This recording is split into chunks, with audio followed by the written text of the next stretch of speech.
Why, thank you. Right, are you still awake? Good time of worship, wasn't it?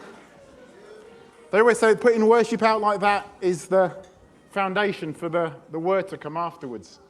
So my prayer this morning is that as I talk, the bits that are from God resonate and provoke and challenge, and the bits that are from me, forget about them. Would you like me to start with a joke? Okay then, here we go. Father John is walking down the street one day when he notices Nathan. And this actually was from the internet, I haven't changed the names. Father John and Nathan. A very small boy trying to press a doorbell on a house across the street. However, Nathan is very small, and the doorbell is too high for him to reach. After watching the boy's effort for some time, Father John moves closer to Nathan's position. He steps smartly across the street, walks up behind the little fellow, and placing his hand kindly on the child's shoulder, he leans over and gives the doorbell a good solid ring. Crouching down to Nathan's level, Father John smiles benevolently and asks, "And now what, my little man?" To which Nathan replies with a beaming grin, "Now we run!"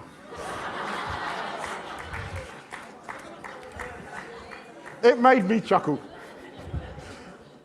Okay, on to the serious stuff. The battle. We've been singing a lot about the battle this morning, haven't we? The battle in the grave. But the great part of all of this is that we're living now in the victory. So, what I'm going to do is give you the end bit at the start of the service, so that if you get bored along the way, you can fall asleep and you still had the sort of punchline at the end. But thanks be to God, he gives us the victory through our Lord Jesus Christ. And I was musing upon that we live in the victory.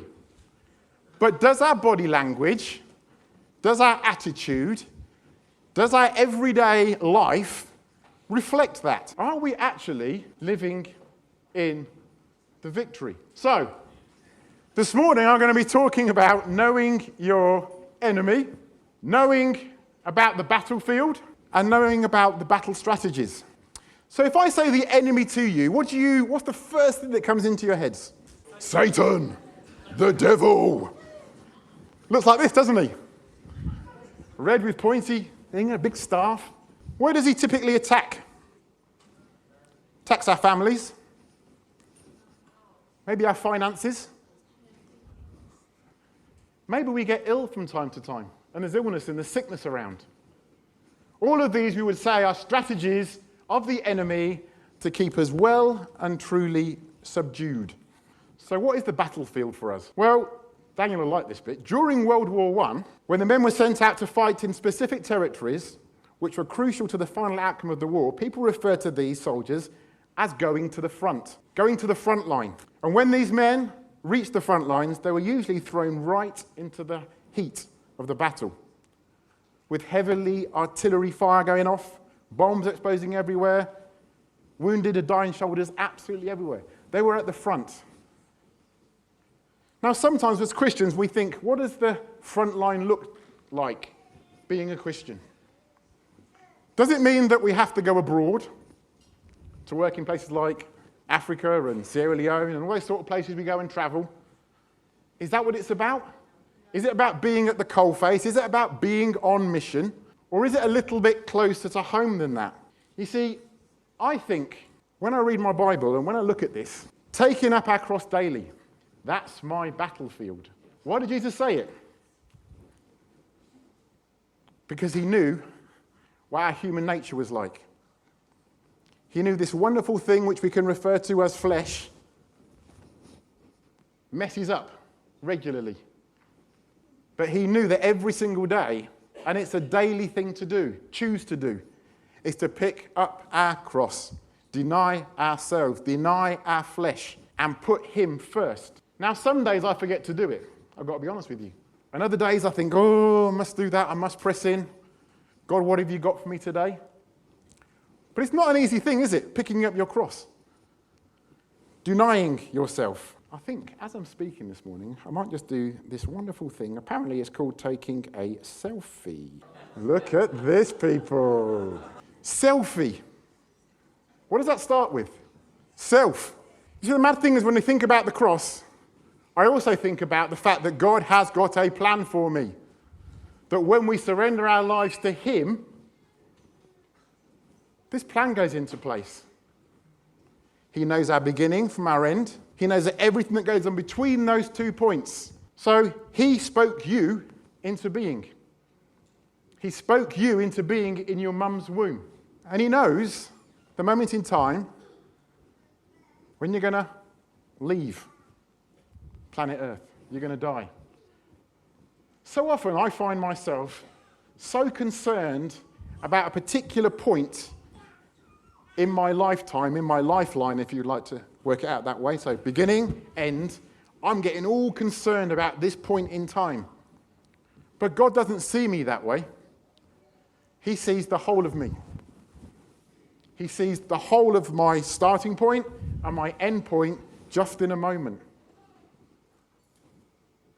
And yet we get so confused, agitated, upset by, frustrated by, disappointed by certain moments in time and certain circumstances that we find ourselves in, which is already seen from the beginning of time.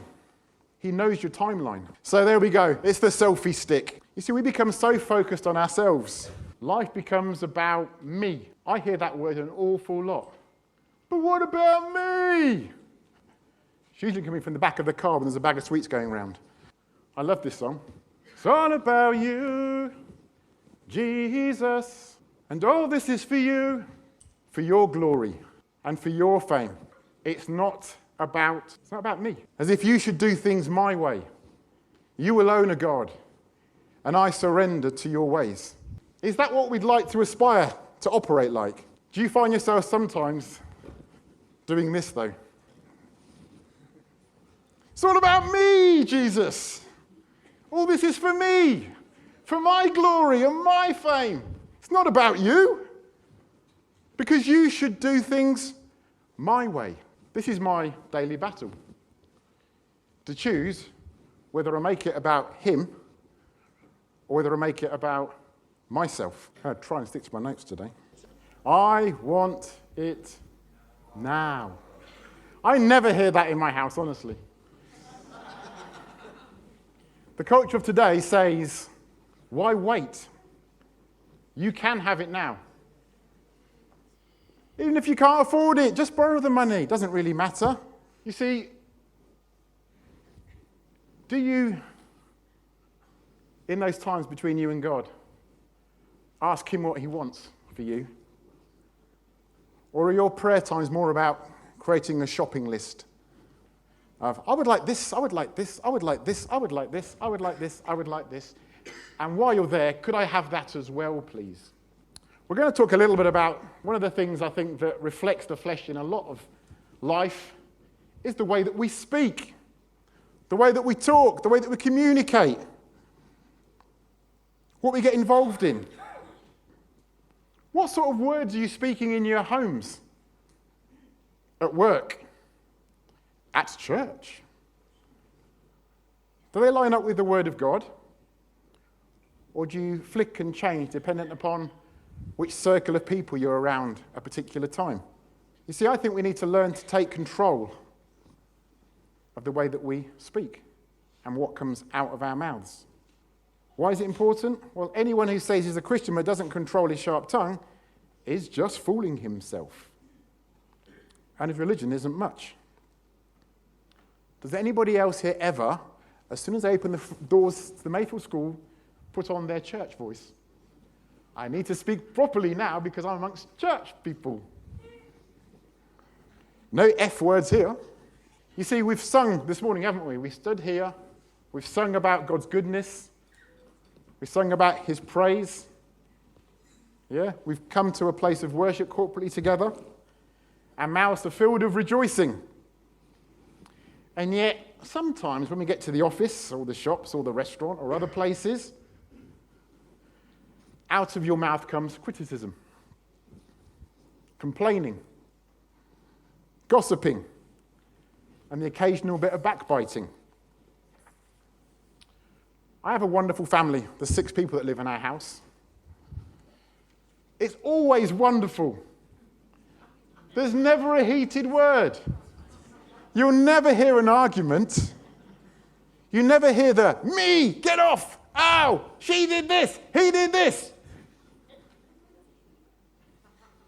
And sometimes I sit there quietly, watching all this go on, and my wonderful wife comes to me and said, aren't you interested in what's going on in the house?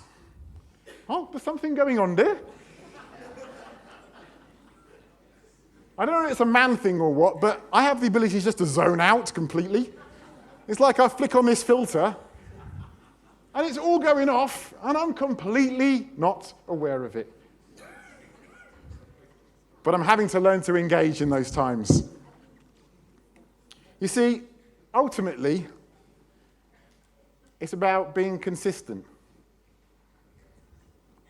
I've recently me and John have changed our company name from One Stop Cloud to Integrity. Why? Because it's our core value. It's what we want to be putting out there to the business world every time we communicate something. I want people to see our logo and question and ask why. Why integrity? Because that's how I believe we should be operating, isn't it?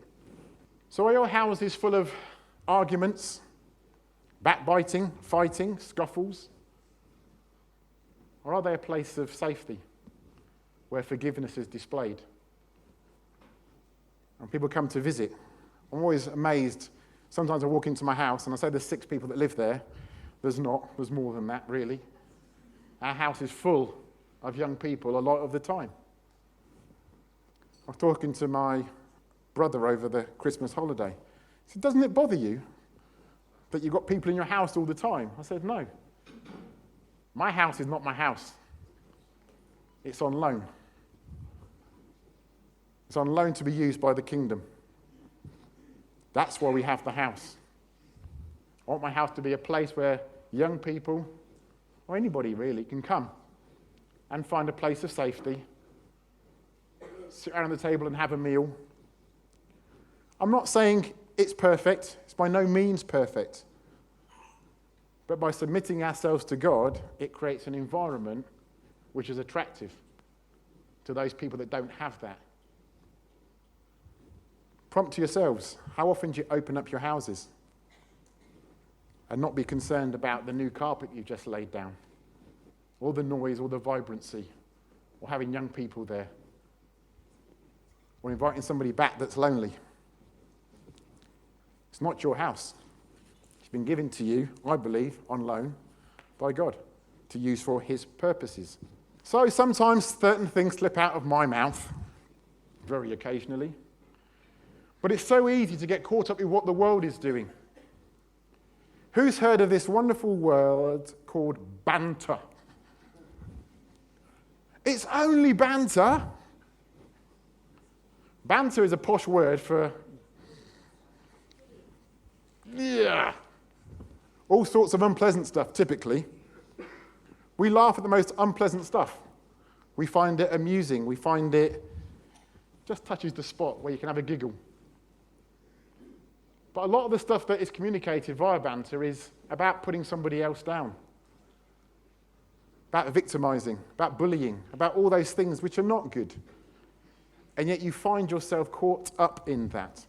And I'm not saying all banter's bad. Some of it is light-heartedness. And I think if it's not putting some people down and stuff, it's okay. But again, just to guard yourself. If you find yourself in a WhatsApp group which is constantly putting negative stuff out there, do you want to be part of that group?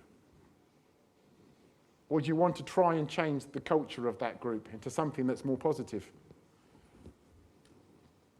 If you try and you can't do that, then leave the group. But I think we're here to be an influence on people, to change situations, to change the atmosphere. Isn't that what we're about? Power of the tongue is incredibly powerful. Do you live in defeat? Or do you live in victory? Now, people that know my dad, who's quite famous in Lifeline now for some reason, he always says for anything you talk to him about, Daddy, you're not feeling well? I'm a son of Abraham. That's his standard comment.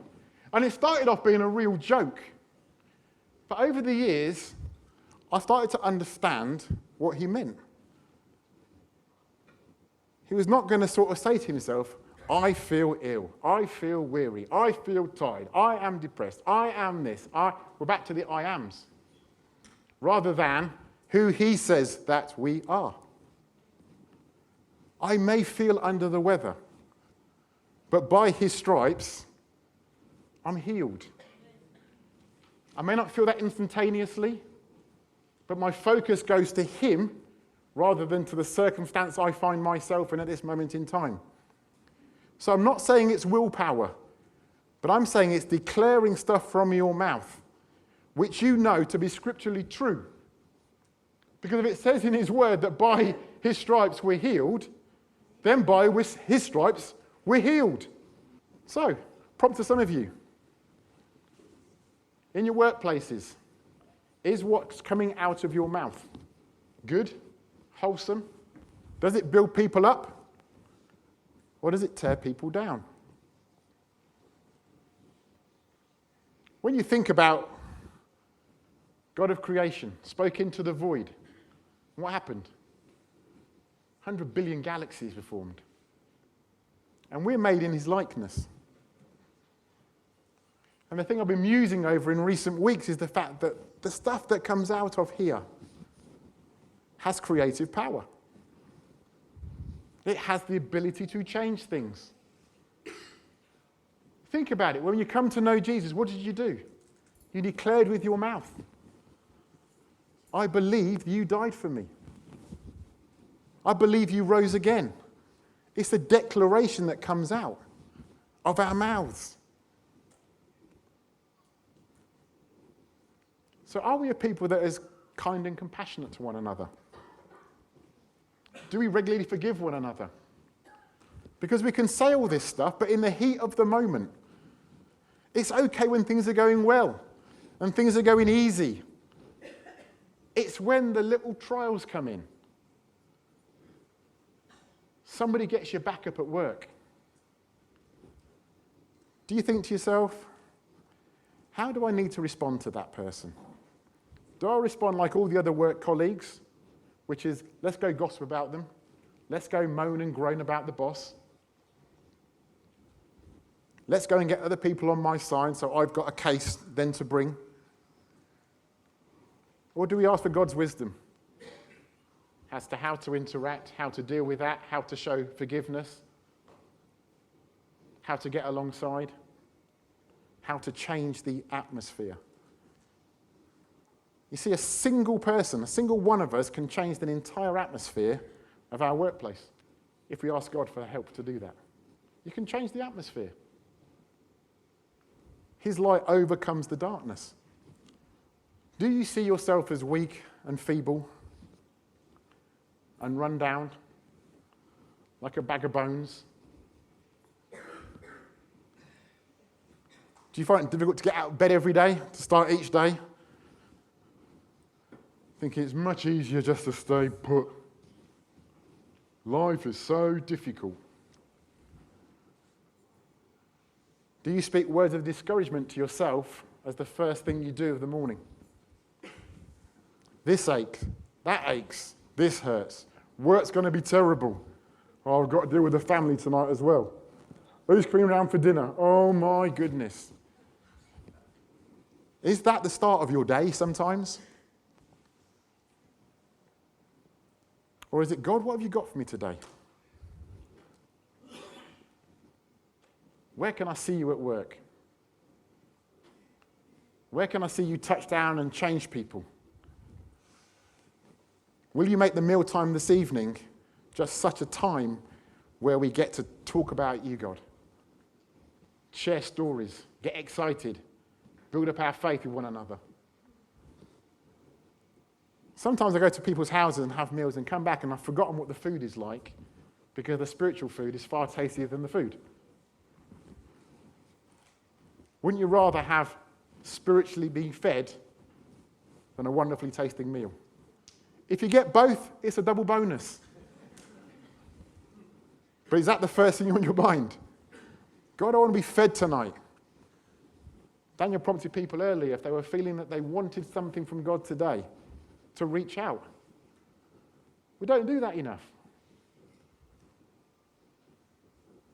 God, I want to be touched by you. I know you love me. Touch me. Make me effective. Change the situation. Lift up my head. Back to it. And as you speak.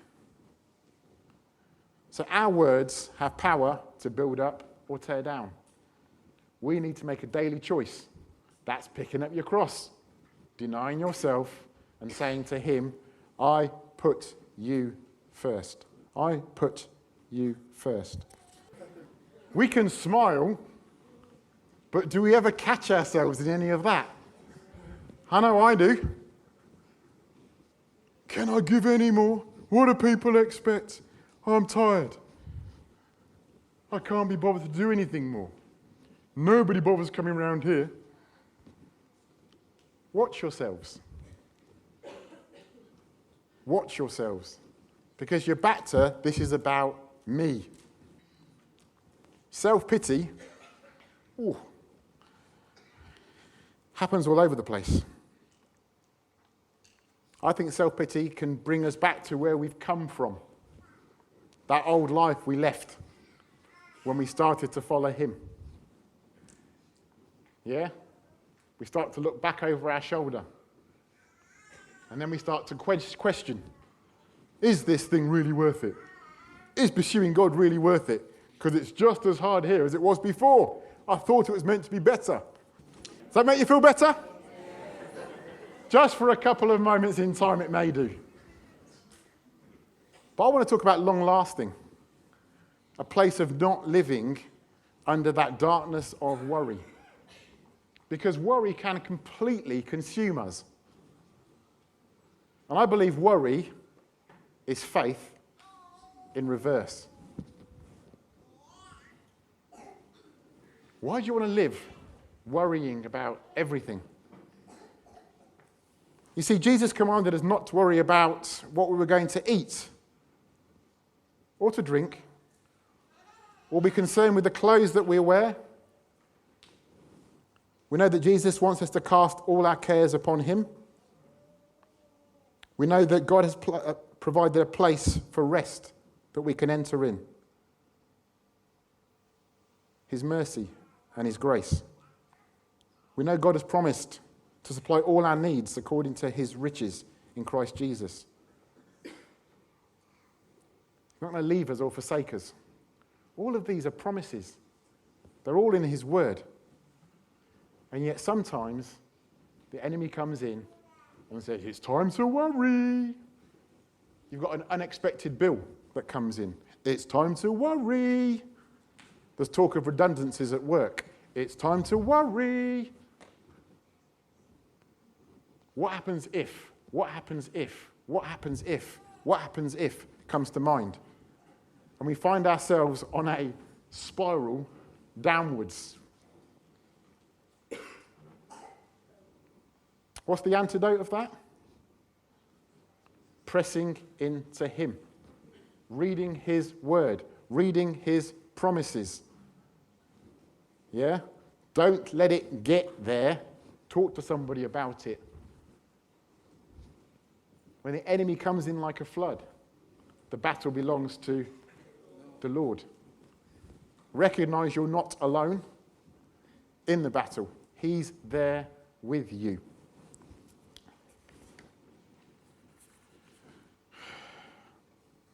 Unbelief. Do you ever sometimes think to God, don't believe you? You said all this, you promised all this, but I'm not seeing it. It's okay, isn't it, when you're in the family of God, when you're around Christians, like-minded people when things are going great.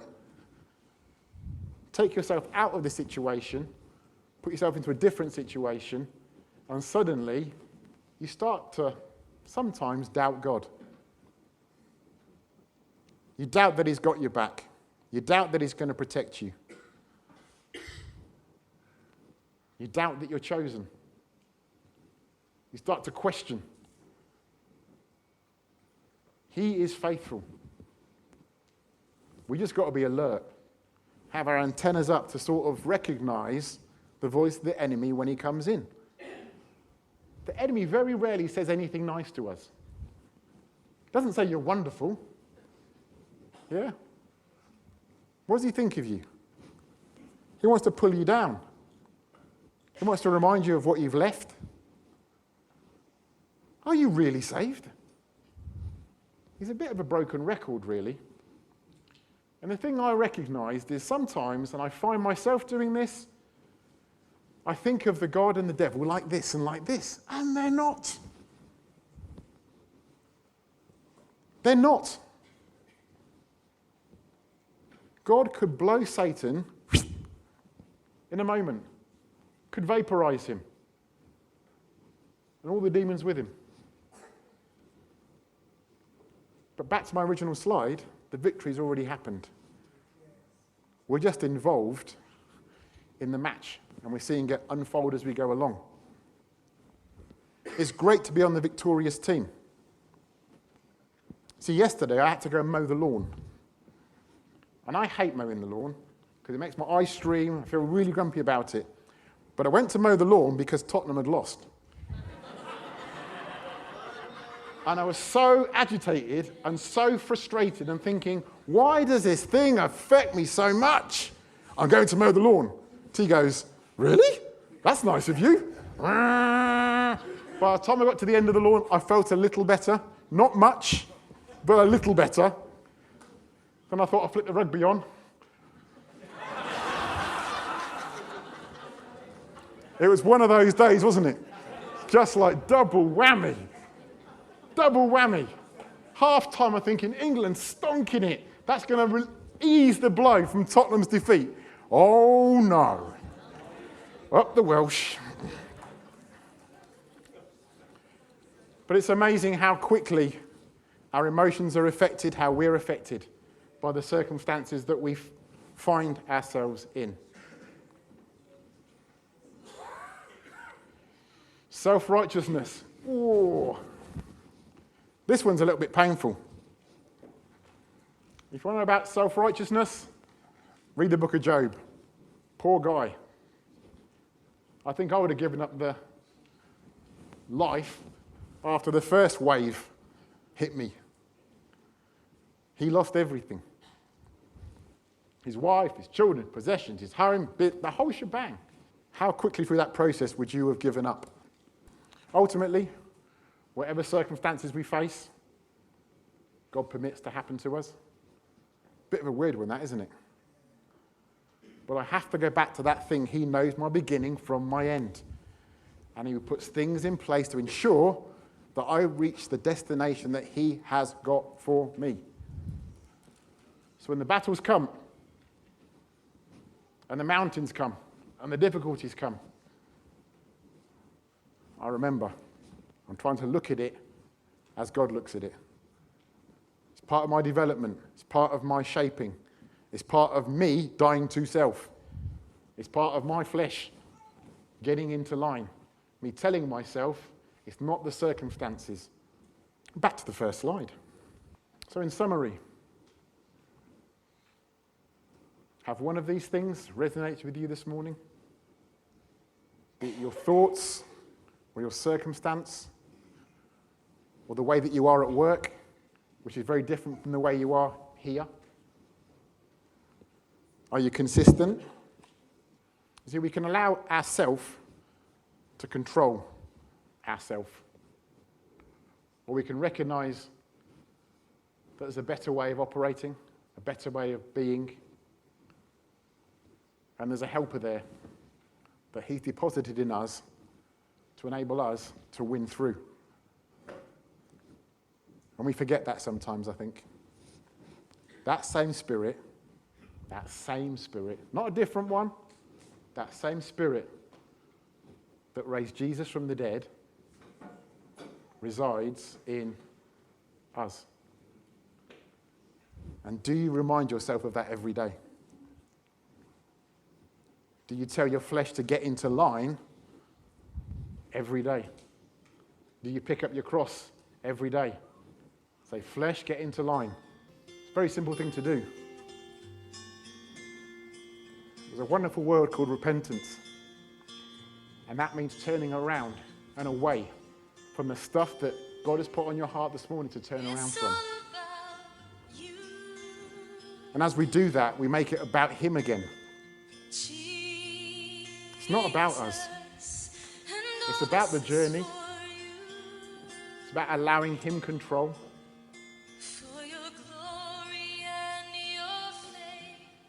It's about attitudes being changed. It's about the words that come out of your mouth. Are they coming out to build people up or pull people down?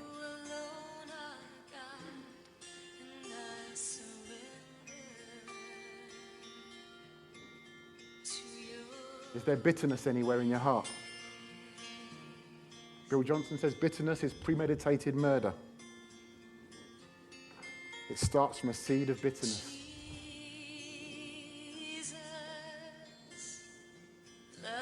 Is there unforgiveness? I sensed as we were worshipping today that somebody had a real screaming row with their mum on the phone. May have even been last night. God knows. Your choice is what you're going to do about it. Are you going to allow that to sit there and fester?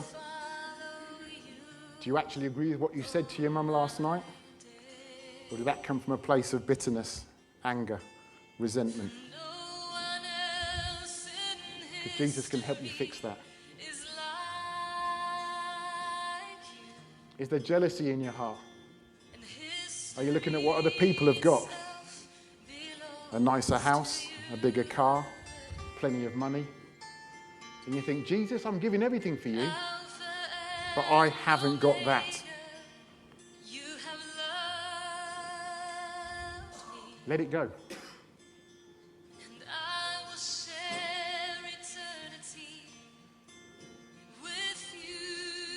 You see, it's about Him.